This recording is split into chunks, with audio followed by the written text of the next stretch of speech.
Hi everybody! This is a short video how to develop a concept. For the concept module, you had to watch 5 movies and come up with some ideas.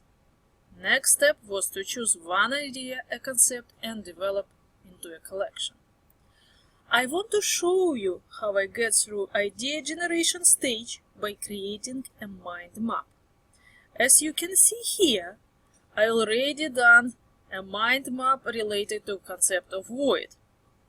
I must stress, it is better to choose an abstract word in the center which doesn't have concrete physical reference, such as love, memory, dreams, time, and any ism like feminism, racism, sexism, etc.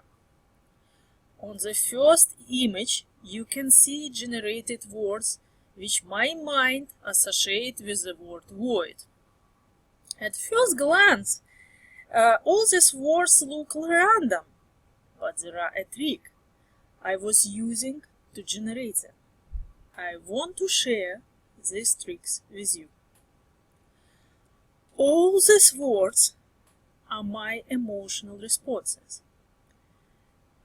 And at the very beginning, when you're facing your first abstract word, positioned at the center of the blank page, your mind can get stuck.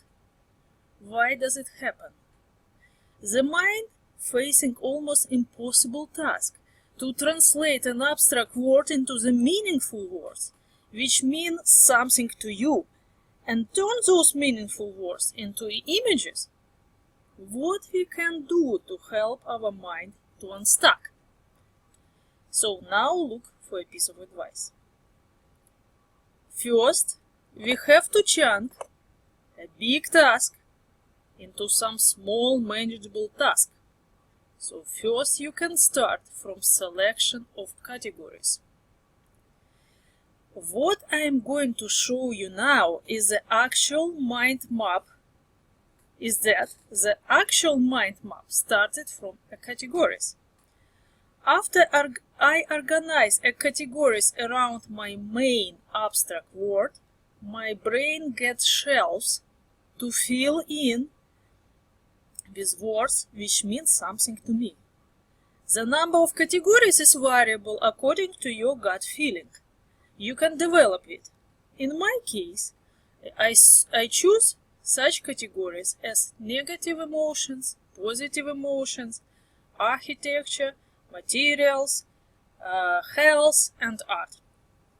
Next, for each category, I will choose describable word meaningful for me. Now I will explain to you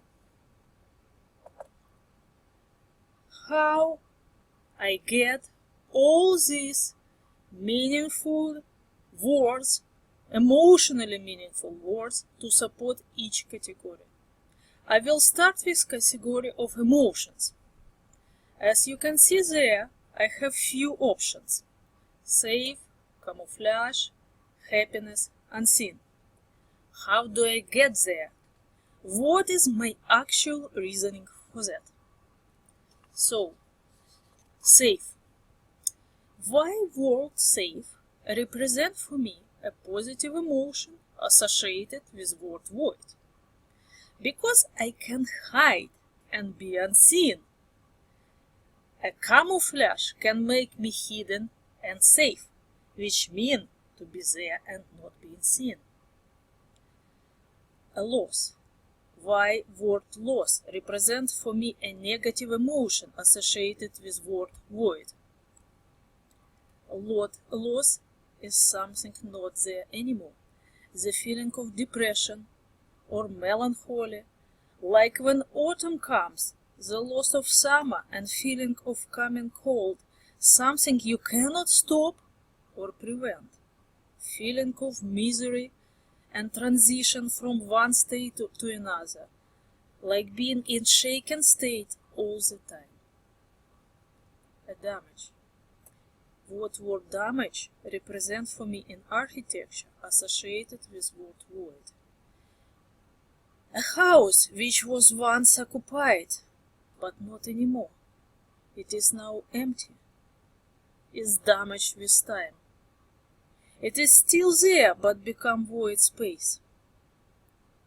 Like World Trade Center in New York was brutally destroyed, it is now gone. Feeling of misery and something irreversible. Shear. What would shear represent for me in materials associated with word void? It is kind of material that is here and not here. It gives movement to the body or half hide it. It might be a camouflage fabric, a net, any see-through materials like plastic, tinted glass, window blinds, etc. Amnesia. Why would amnesia represent for me a health idea associated with word void? It is like lost past, the past which forgotten, erased past. It is like mental health issue, when person is looking healthy from outside and is damaged invisibly inside. Same with broken bones, the idea of structure underneath or of otherwise perfect skin. A shade. Why word shade represent for me art concept associated with word void? Like in paintings of Rembrandt, major drama is happening in half-seen light. Like in word melange, it represents confusion, mixture, half-lighted, half-organized. In other words, something void, something not finally defined, something generate feeling of confusion. All these words are the keys or clues for the future images for my emotional response. If you feel stuck to find the right word, you can use online dictionary like a thesaurus, and here you can see a word melange with a mixture of synonyms. For example, you can find a patchwork, a stew, confusion, something which might suit better to your concept. So now think about overarching emotional responses you feel strongest. When you're describing each word, notice which category gets your clearest and brightest emotional response. That will be your best choice to develop your concept further. Like misery and damage can be meaningfully connected to each other, and you can combine them. As a result, you will choose and select strongest, meaningful ideas to develop your concept further. And few words about images. Again, the images you will choose are not just images, but illustration to your meanings. An emotional illustration. When you start to explain yourself why you choose one word over other, you will start to feel inside you an emotion which should help you to find the right image. If you do not feel strong emotion, this means you did not find the right word for your explanation. It means simply you have changed the word. For example, a World Trade Center. If I decide to combine an idea of damage and misery, I will not look just for the images of ruins of World Trade Center. I will look for the images which will send me strong message of misery. In a session tomorrow, we will do development of concept map together. In this video, I wanted to give you an overview of what it is we will be doing together and how my mind process developing the concept in the relation to the word void.